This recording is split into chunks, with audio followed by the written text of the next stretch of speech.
疫情解封，出国的人是愈来愈多。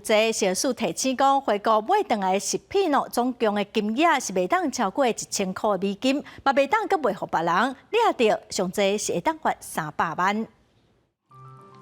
这几天传出网络也是民间咧卖中国製螺蛳粉甲咸土豆，因为无经过政府核准，所以全部落价回收的事件。食药署提醒，厂商进口需要查验，若民众要家己按国外买食品回来，要注意条件。对于一般食品供个人自用，它的价值必须在$1000以下，而且重量在6公斤以内。很多消费者也喜欢在国外买一些定状、胶囊状的食品，这一类的食品每种至多是12瓶，那么合计不可以超过36瓶。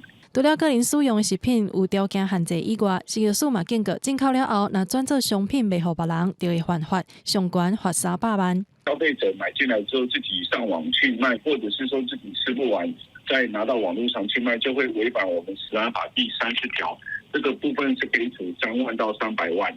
建议民众伫国外买食品进前，会当先看食药署网站的国外消费称扬顶，避免买过量，也是买到有问题的食品。记者麦上英、曾俊佑台北报道。